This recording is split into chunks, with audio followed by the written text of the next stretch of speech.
Victoria remains in lockdown, and on Saturday, Victorians came out to protest for the return of their freedoms. But the protest took an ugly turn. Protesters and members of the media were attacked by Victoria Police, who behaved like thugs. Protesters trying to protest and members of the media just trying to do their jobs, all unprovoked. Joining us today to discuss what took place is award-winning age journalist Lewis Uskui and 20-year-old Oceana, violently beset upon by 10 police. Good morning, Lewis. How you doing? Thanks for having me. Hi, Oceana. How are you?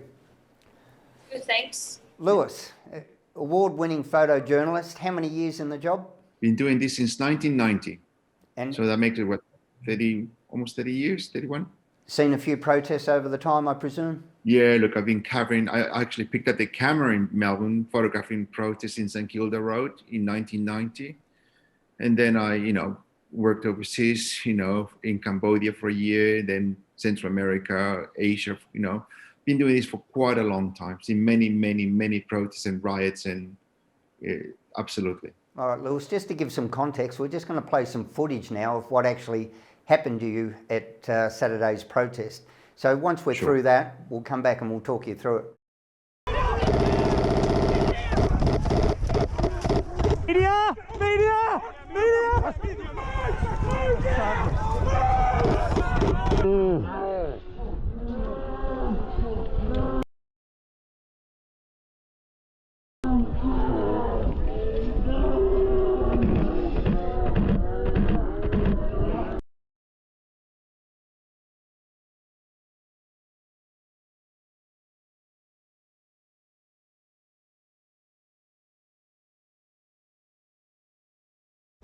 What did you say to them? I think we're fucking working journalists. You want to work in a peaceful environment, you make it outside. You give us media accreditation for what purpose if you don't respect our working environment?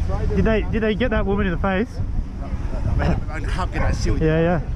Do you need water? Yeah, I do. Hey, get some water. Can you get some water? Media. Come in. Come in. No, not milkshake. Water and baby soap. Have you got a baby? Baby soap for the body, water for the eyes.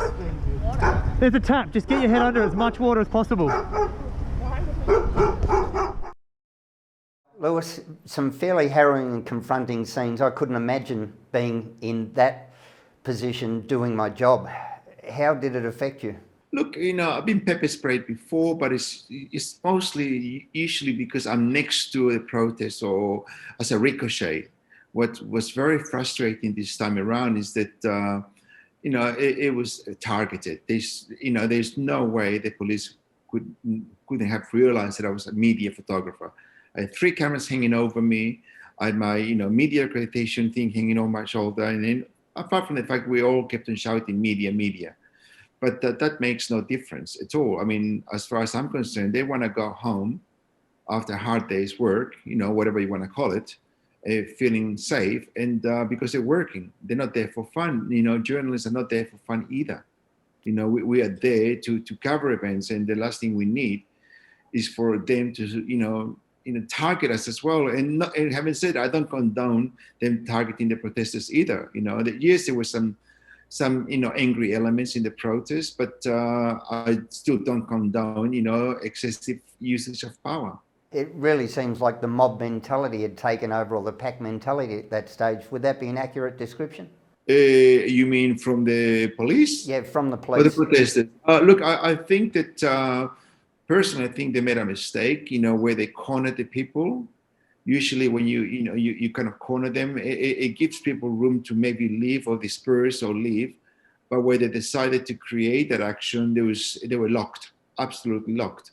And the way I see it, if you lock any animal and there's a force coming towards you, that animal, will react and will run away, will do whatever they have to for their safety. So the police, I believe, they cornered the people, and many of them were, they just ran for it. And sadly, when they run for it, you do run through police, and police get pushed, And look, it happens. Don't get me wrong, but.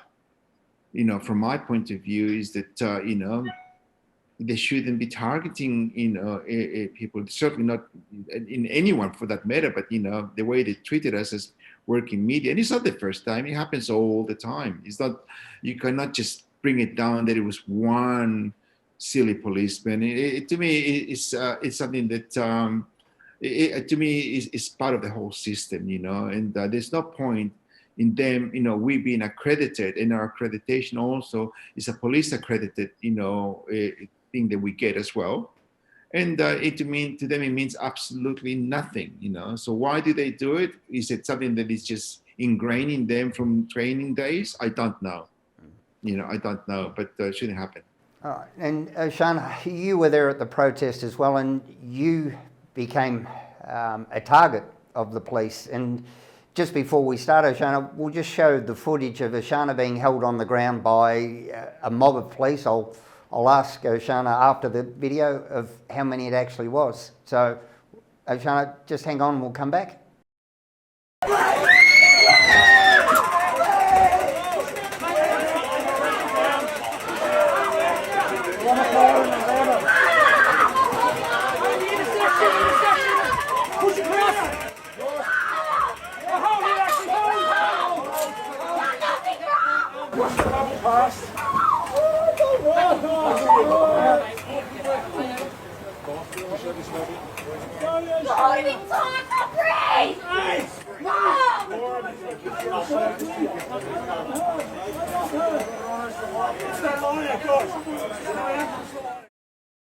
Okay, Oshana, now that's really difficult to watch, the same as Lewis's was difficult to watch. How many police were pinning you down at that stage? At least 7 to 8 police officers were pinning me down onto the ground. And what led to them focusing on you? I think it was the fact that I was holding a banner earlier on in the protest. And I think I became a target simply because I was holding a banner up. I was probably one of the only few that were holding a banner. And I think once they got the chance to corner me in the late afternoon, they took it. So, yeah, that's when I was arrested. So 7 police, you're a hulking woman. What would you be, 5'5" and around, we could honestly describe you as petite? Yeah, absolutely. Yeah. Resisting in any way that would lead them to need that many? No, no resist at all. I wasn't actually charged with resisting arrest. I wasn't charged with any criminal offence. I was simply just slapped with a $5,500 fine for not being within 10 kilometres of my house. Any injuries, Oshana? Yeah, so actually during the arrest, at one point I couldn't breathe because I had about 6 police officers on top of me, and they were shouting, I couldn't breathe, and they were just so much pressure on the back of me. And then during the arrest as well, I was actually choking on my hair, and the police just started yelling and saying, stop bloody spitting, stop bloody spitting. But really I was choking on my hair. And then my hand is all pretty bruised up, and I have a few bruises on my legs, and I actually went to work last night and my shoulders are really stiff, and yeah, it's not good. Why were you protesting, Oshana? Let me take you back to the start. So growing up in an Indigenous family, you're exposed to a lot of violence, abuse, drug and alcohol addiction, the effects of it. And being a young person, I was then taken into foster care. I was in and out of foster care homes, different families. I think I got to the age of 16 where I was like, I want to make a good future for myself. So I finished year 12. I said to myself, I'm going to work as much as I can. So I've been working for the past 4 years, 20 years old now, and I've actually just bought a house. So 2 days before the protest was announced that all construction workers have to be vaccinated to be able to work. And personally, I'm against the vaccination because I just don't know what it does to you. And I've got a fear. I'm a young person. I want a future. No one knows the long-term side effects. So I think I just don't want to lose everything. And if I don't get vaccinated, I can't work. So there goes my mortgage. There goes like just everything. I feel like I've lost everything. It's just really distressing for me. Oshana, what do you think should happen to the police that arrested you? I think they should be definitely charged with what they've done. I wasn't told anything on why I was arrested before I was arrested. I didn't get a chance to say anything. within a blink of an eye, I was tackled to the ground, beaten, kicked in the ribs, everything. Like, and I was just screaming for my safety because I was scared. Back to you, Lewis. As a photojournalist that's covered more than your fair share of protests, what did you see during this protest that made it any different or any worse than previous protests? Look, I have a theory that if you show a lot of force meets force. So in other words, just seeing the thousands of police that turned up the other day, it kind of was there to create fear, and then sometimes fear turns into anger because you feel accosted, and to me, my theory is very simple. Yes, you could argue whether it's, the protest should go ahead or it shouldn't go ahead, but the fact of the matter, there are people there that are suffering. I get that, I understand that. But to me, the overusage of power by police, the protest already occurred. They were there. So, my theory is very simple. You do what they did, or you know what? Let them get on with it, finish it, and guess what, Oshana? You probably would have been finishing half an hour, 45 minutes, you would have gone home. I was actually on my way home, yeah. But you know what I mean? But the fact of the matter that the havoc was created, it lasted for much longer than it should have, and people would have just dispersed. I'm not, if there are people there, they're going to be arguing, oh, they shouldn't have been there and all that, but that's a different argument altogether. It's a different discussion. We're talking about the processes that police chose to implement. And to me, there was a lot of people there, there's a lot of police, and I suppose that one thing led to the other, because there were elements in the protest that were very angry. You can't deny that, but I reckon the vast majority of people were, just truly just upset with their lives right now, with the lockdown, and but the police are not there, I believe, to implement, the force. They're there to, they could have stopped you. You're outside your zone, and you knew that. We all know that, but to use that excessive force, to me, is uncalled for. I mean, really, it's for a democratic country that we are, it certainly doesn't feel very democratic. Where does the fault lie, do you think? Firstly, Lewis, is it with the government or with the police themselves?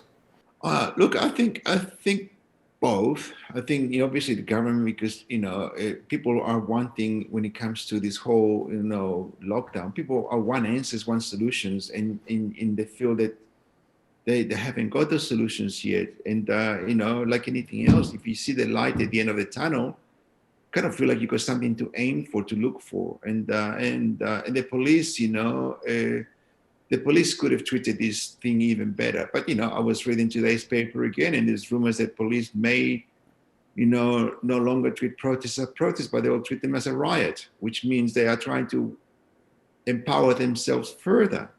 And that's a dangerous thing.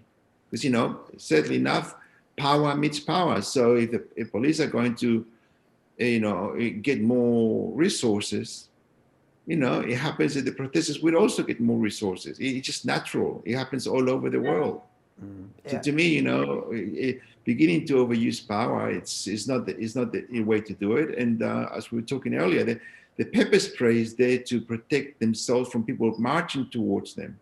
It's not meant to be used as a weapon to attack people, which is what they did. Look at the photograph of there was, the lady on the ground being pepper sprayed. She was already subdued. She was already on the floor. Was there need to do that? No, I don't think so. And Oceana, what about you? Where do you say the fault lies? Is it with the government or with the police? I think it's a bit of both. The government's the one imposing these directions, and I think it's just the way the police is going about it is just wrong, especially with the protest. I believe majority of us going to protest very peaceful. And if we definitely weren't cornered, I don't believe it would go violent in any way. Yeah. It's just, I think it's a bit of both. There's no denying there were some violent ratbags that had hijacked this for their own means amongst the crowd, and sadly they do great damage to the cause. How do we weed that out in the future? Well, I think police are smart enough to, they have cameras everywhere. When you go there, the police know who those people are. You see, and if they know who they are, why target someone like Oceana who was not part of that? Because there was a lot of people that were angry, but at the same time, there were people in the protests who were saying, "Guys, this is a peaceful protest. Let's come down. Let's just walk." Yeah. And that was clearly said. And so they were angry. But there's always angry people in a protest. That's why it's called a protest. Yeah. The question is, was it an overall, angry protest? I don't think so. Did it look angry? Of course it did. But, had it been tackled differently, instead of, penning people in a situation where they felt scared. I mean, put it this way, if you have police with pepper spray and the metal buttons, no one is going to sit there. They're going to try and run for it. And of course, as you run for it, it's people get tumbling, people fall, and the police were in the middle of it. So, as I said, to me, if they would have just, move along, and it would have finished in 45 minutes, an hour, it would have gone. I will note that we did ask the police to come on and or at least give us a statement, and the silence was deafening along that. Now, Oceana, you mentioned all of the reasons why you're hesitant and why you're concerned. Do you think better messaging from the government would be able to change your mind or your perspective on this? In terms of what? The vaccination and the compulsory, the mandated vaccination for your job and all of those things, because you have genuine concerns, and that's where I think the government is failing here. People's concerns are genuine, and they don't seem to be prepared to address them in any meaningful way. No, I don't think anything would change my mind on anything the government is saying and the way they're making mandatory vaccinations. I've definitely got a fear of it. I've done multiple researches. I've listened to multiple experts and specialists about the COVID vaccine, such as Dr. Robert Malone, who's a leading specialist in mRNA vaccines. Also, Dr. Michael Yeadon, who's a virologist. I've actually listened to it, and as a result, I'm actually very scared, and I don't know what the vaccine will do to me. So nothing's going to change my mind on getting the vaccination, and I'm going to try and fight as long as I can. I'm 20 years old. I don't want anything into my body that hasn't got the right research for it. But yeah, no, nothing will change my mind. Lewis, the media pack around you, clearly everyone was identifying themselves as media. They seemed to rally to your aid, helping you with the water to flush your eyes and suggestions on what to do. The media seems to be under attack a lot at the moment during this current climate. Have you seen this before? Lately, since the days of, I believe, Donald Trump, when the whole fake news thing came on board, we do get accosted, and some other entities more than others, depending on, how people feel they're being portrayed, but yeah, it's a fact, For me, I usually tell people, look, I'm a photographer, if nothing's there, nothing is there. It's not as if I can go and create something that hasn't existed, and usually the way I caption my images, I make sure that they won't get misconstrued, like insinuate something that wasn't,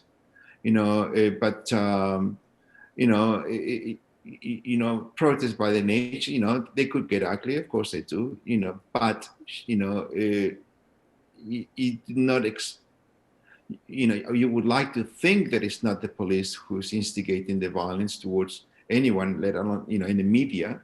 But when it's them, it's pretty, you can go past it. And the reason why I keep on talking about it is that it's not because of me, who am I in the speck of history? I'm no one really. But if we don't change and we don't raise this issue,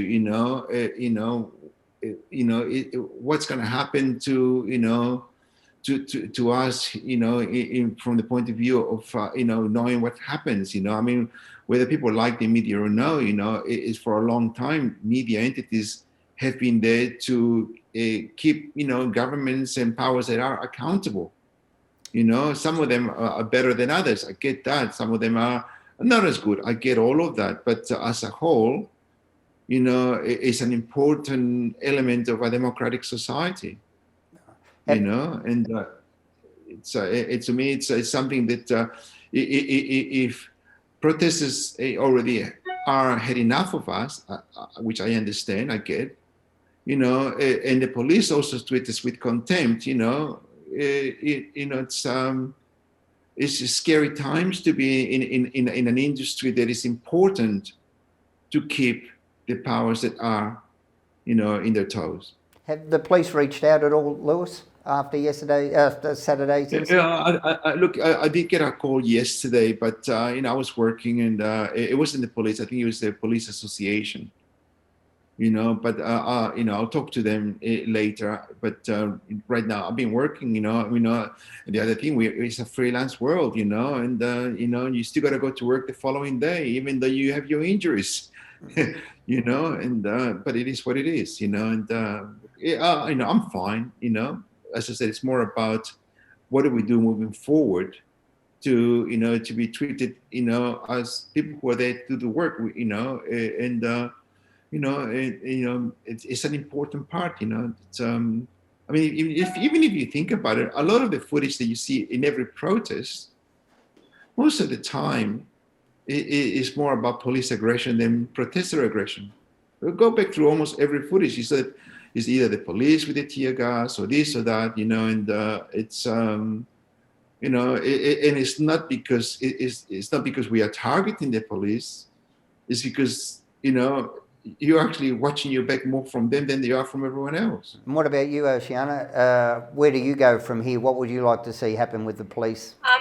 I just would like them to be more peaceful in terms of if another protest does happen, just let them march and do their thing, get their word out, and then there's no need for the violence or the tackle of just innocent people that are there, not creating a crime, not threatening anyone. And yeah. All right. Well, really great to speak to you, and hopefully we won't be seeing this sort of thing again. Thank you so much for that.